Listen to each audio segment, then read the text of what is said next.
നമസ്കാരം. 1979 ജൂലൈ 11. സ്ഥലം ആഫ്രിക്കയിലെ ജിബൂട്ടി തുറമുഖം. ചക്രവാളം ചുവന്നു തുടങ്ങിയിരിക്കുന്നു. സൂര്യൻ ആഴക്കടലിൽ മുങ്ങിത്താഴാൻ ആരംഭിച്ചിരിക്കുന്നു.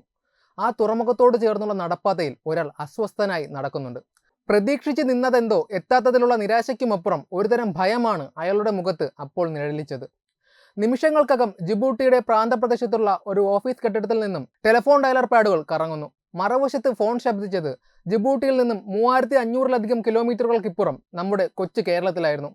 പതിഞ്ഞ സ്വരത്തിലുള്ള ആ സന്ദേശം കേട്ട് അവിടെ ഉണ്ടായിരുന്നവരെല്ലാം ഞെട്ടിവിറച്ചു. The ship has not reached here yet. നിങ്ങളുടെ കപ്പൽ ഇതുവരെയും ഇവിടെ ജിബൂട്ടിയിൽ എത്തിച്ചേർന്നിട്ടില്ല. അങ്ങനെ ആ ഫോൺ സന്ദേശം അവിടെ നിലച്ചു. കണക്കുകൾ പ്രകാരം 3 ദിവസങ്ങൾക്ക് മുൻപ് ഇന്ധനം നിറയ്ക്കുന്നതിനായി ആ കപ്പൽ ജിബൂട്ടിയിൽ എത്തേണ്ടതായിരുന്നു. എന്നാൽ 3 ദിവസങ്ങൾക്ക് ഇപ്പുറവും കപ്പൽ അവിടെ എത്തിയിട്ടില്ല. 4 ദിവസങ്ങൾക്ക് ശേഷം മാധ്യമങ്ങളിൽ ആ വാർത്ത അച്ചടിച്ചു വന്നു.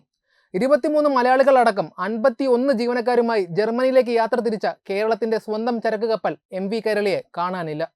ഇത് ആ കപ്പലിന്റെ കഥയാണ്. വാനോളം പ്രതീക്ഷകൾ നൽകി ഒരു നിമിഷം കൊണ്ട് അപ്രത്യക്ഷമായ ഒരു ദേശത്തിന്റെ സ്വപ്നത്തിന്റെ കഥ. കണ്ണടച്ചു തുറക്കുന്ന വേഗത്തിൽ എങ്ങോട്ടെന്നില്ലാതെ മാഞ്ഞുപോയ ആ 51 പേരുടെയും കഥ. എല്ലാത്തിനുമുപരി അപസർപ്പക കഥകളെ പോലും വെല്ലുന്ന കേരളത്തിന്റെ MV കൈരളി എന്ന ചരക്ക് കപ്പലിന്റെ കഥ. അത് ഇന്നും തീർക്കുന്ന നിഗൂഢതകളുടെ കഥ. 1960കളുടെ അവസാന കാലഘട്ടം. തമിഴ്നാടും കർണാടകയും അടക്കമുള്ള സംസ്ഥാനങ്ങൾ കപ്പൽ ചരക്ക് ഗതാഗതത്തിലൂടെ നേട്ടം കൊയ്യുന്ന സമയം. ഈ മേഖലയിലേക്ക് ചുവടുവയ്ക്കുവാൻ കേരളവും തയ്യാറായി. എന്നാൽ സ്വന്തമായി ഒരു ചരക്ക് കപ്പലില്ലാതെ പദ്ധതികളൊന്നും യാഥാർത്ഥ്യമാകില്ല. അങ്ങനെ ഒരു ചരക്ക് കപ്പലിനായുള്ള തിരച്ചിൽ അവസാനിച്ചത് നോർവേ എന്ന സ്കാൻഡിനേവിയൻ രാജ്യത്തായിരുന്നു. നോർവേയിൽ 1967 നീറ്റിലിറക്കിയ സാഗാസോഡ് എന്ന കപ്പൽ 1976 ഫെബ്രുവരി 14 കേരള സ്റ്റേറ്റ് ഷിപ്പിംഗ് കോർപ്പറേഷൻ അന്നത്തെ 5.81 കോടി രൂപ ചിലവാക്കി വാങ്ങുന്നു. പിന്നീട് കപ്പലിനെ MV കൈരളി എന്ന് പുനർനാമം ചെയ്യുന്നു. തുടർന്നുള്ള 1976 മുതൽ 79 വരെയുള്ള 3 വർഷം ഒരു സ്വപ്നം പോലെയായിരുന്നു. ചരക്കുകളുമായി കൈരളി ലോകത്തുടനീളം സഞ്ചരിച്ചു. 1979 ജൂൺ 30 മർമാഗോവയിൽ നിന്നും 20,538 ടൺ ഇരുമ്പയിരുമായി കിഴക്കൻ ജർമ്മനിയിലെ റൊസ്റ്റോക്കിലേക്കായിരുന്നു കൈരളിയുടെ അവസാനത്തെ യാത്ര. കോട്ടയം സ്വദേശി മരിയദാസ് ജോസഫ് കപ്പിത്താനും എറണാകുളം സ്വദേശി AB മത്തായി ചീഫ് എഞ്ചിനീയറും മലപ്പുറം സ്വദേശി ബേബി സെബാസ്റ്റ്യൻ റേഡിയോ ഓഫീസറുമായ കപ്പലിൽ 23 മലയാളികളടക്കം 51 ജീവനക്കാരുണ്ടായിരുന്നു. അറബിക്കടലിലെ തിരമാലകളെ കീറിമുറിച്ച് MV കൈരളി 4 ദിവസം കൊണ്ട് യാത്ര പുറപ്പെട്ട മർമാഗോവയിൽ നിന്ന് പിന്നിട്ടത് 500 മൈലിലേറെ ദൂരമാണ്. എന്നാൽ ജൂലൈ 3 രാത്രി 8 മണിക്ക് ശേഷം കപ്പലിൽ നിന്ന് റേഡിയോ സന്ദേശങ്ങളൊന്നും ലഭിക്കാതെയായി.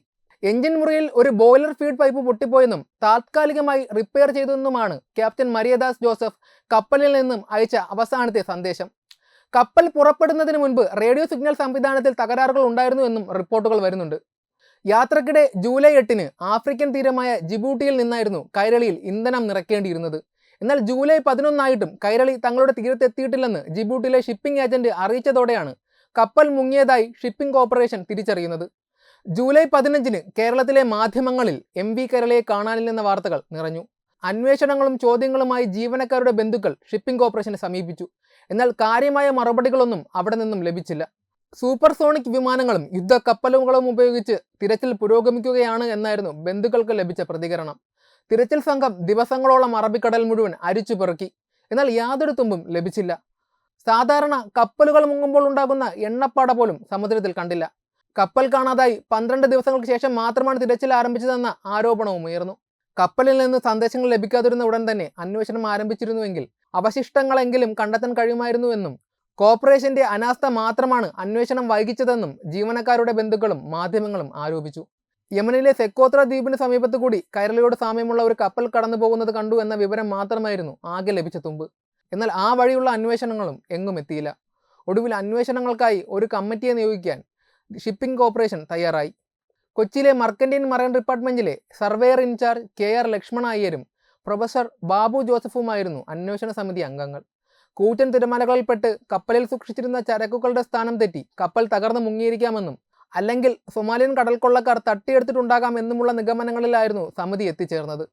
കപ്പലുമായി ബന്ധം നഷ്ടപ്പെട്ട ഉടൻ തന്നെ അന്വേഷണം ആരംഭിക്കാതിരുന്ന ഷിപ്പിംഗ് കോർപ്പറേഷനെതിരെയും റിപ്പോർട്ടിൽ പരാമർശങ്ങളുണ്ടായിരുന്നു.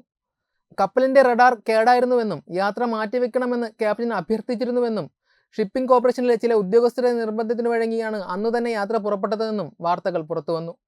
MV കൈരളിക്കായുള്ള അന്വേഷണം ഇഴഞ്ഞു നീങ്ങവേ കപ്പൽ കണ്ടെത്തി കൊടുക്കാമെന്ന വാഗ്ദാനവുമായി കുവൈറ്റ് ആസ്ഥാനമായി പഴയ കപ്പലുകൾ പൊളിക്കുന്ന pan Arab shipping and transporting കോർപ്പറേഷന്റെ മാനേജിംഗ് ഡയറക്ടർ ജോർജ് ഡാനിയൽ രംഗത്ത് വന്നു.